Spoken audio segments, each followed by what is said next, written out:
And over time makes fools of us all. Time also deteriorates and ages things, especially shit that's not being well preserved and taken care of. And it creates scarcity. There's not a lot of these things anymore. And that's great when it comes to older Pokemon cards, because it was totally natural what was going on.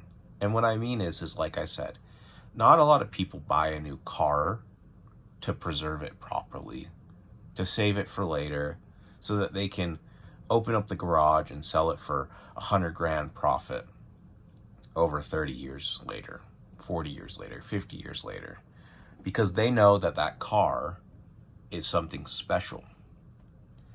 But if everyone was doing that, if everyone was going out and buying Shelby GTs 50 years ago and storing them, the car would still be expensive, but it wouldn't be quite as priceless and quite the draw it would be if lots of people were doing it.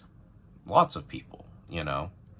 And that's the fallacy of Pokemon and putting the cart in front of the horse, is that be me for a second, okay? I want Pokemon cards, okay? I want a rarer card. I don't have the money to get it, you know? Let's say this is a card from 2010. I really want it in a PSA 10 or a PSA 9. I want a high quality, pristine card. How do I go about doing that? Because I don't have $5,000. Well, sometimes you can buy single packs and you can just get fucking lucky. It's rare that people actually do that. It's really hard to just go, I want that one Pokemon card. I hope I go buy this one booster pack from eBay. And I get it. It's not impossible. It's just really hard to do. So I go out and I spend $70 on a booster pack to hope to pull a $1,000 card that if I grade it, it will turn into a $5,000 card or a $1,500 card. And I want that card not only because it's expensive, but because I like the Pokemon and I want it in my collection. And the reason why it's $7,000 or $5,000 or so expensive is because not a lot of people held on to them. Not a lot of people were saving them. So they're rare, they're scarce. People bought cars, people bought cards, they opened them, they used them, they looked at them. They didn't properly preserve them. They didn't properly store them. And things get deteriorated over time. But nowadays, you have people going out and submitting their stuff to PSA. And like I said, it's become a family affair where you have normal people and even unconventional people who wouldn't normally do this participating in it. Call it the internet era, call it the internet age, call it the age of whatever. But a lot of stuff is being preserved. And preserving over time isn't a good thing because it drives down prices. So if there's later in life, if I want a card and it's basically everywhere, I would then I could just participate in the normal market.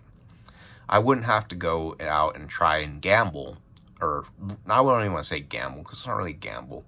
I wouldn't want to risk winning or losing because you're still getting something in the end. My $70 on a $1,000 card, if I could buy it raw for $100, you know, that's like $30 more guaranteed to get the card. And the reason why it's only $100 is because they're everywhere. Everyone saved them. Everyone preserved them in top loaders.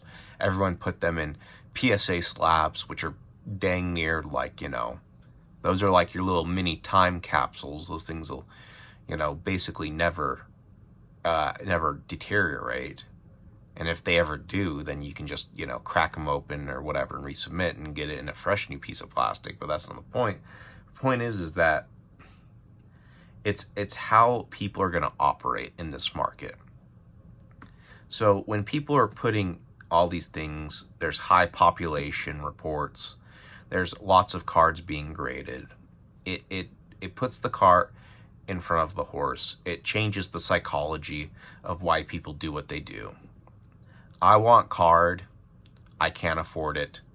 I take a risk in buying a random booster pack that's expensive, but not quite expensive, in hopes that I pull that really expensive card that's going to be in better condition, that I can get it graded. But if there are tons of fucking cards graded on the market, that's going to change things. I'm going to feel less compelled, because there will be more competition amongst sellers to sell their product, and it will drive down prices in the long run. And instead of looking for that $70 booster pack to pull that $1,000 card to get it graded for that $5,000 reward, you might as well just spend $500 if that's what they're asking. Because the booster boxes they're claiming are $1,000. Why would you spend $1,000 on a booster box for a $500 card? And it's not even like you're guaranteed, it's the risk. So that's putting the cart in front of the horse. That changes the psychology of the game. You got to think like a seller, and you got to think like a buyer. So why would I do that if there is a big fucking population of cards already out there, graded, preserved for the next 10, 20, 30 years, so that the market can go up and down and up and down and up and down?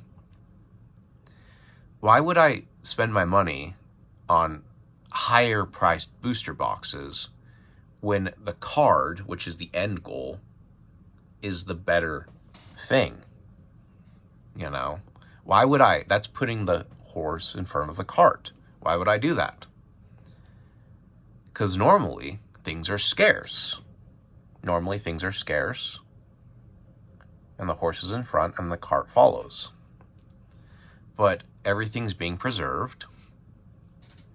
Everything's being preserved, and the horse is now behind the cart, and it changes the psychology of why buyers want to do what they want to do. And ultimately, things are too high in price. Things are too populated. There's too much shit out there. The long-term market value is not going to look well. The psychology of the buyer is going to be like me, because I'm the buyer. You know, this is how I think. How can I get this? Okay, well, it's too expensive for my budget. How can I go about this? Maybe I can, buy a booster pack. But if there's too many booster packs, then that drives down prices. If there's too many cards already graded, that drives down prices. It creates different market standards, and it creates different psychology. And if everyone's saving cards and everyone's saving booster boxes, in the long run, it's going to create a fucked up market. We're putting the cart in front of the horse. Things aren't scarce. Why are you asking for so much money?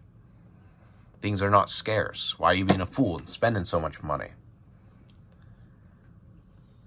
So that's why I have a problem with the Pokemon market. It's a very convoluted idea, and like I said, I like Pokemon. I like Pokemon cards, but right now the negatives outweigh the positive, and I think it's actually a very bleak future for the Pokemon card world. What's going on? Everything is so like shiny and new and like hyped up, but I think might be like one of the worst times that's going on. All this grading, all this preservation. It's really putting the cart in front of the horse. All this artificial demand, inorganic things going on. It's not real scarcity.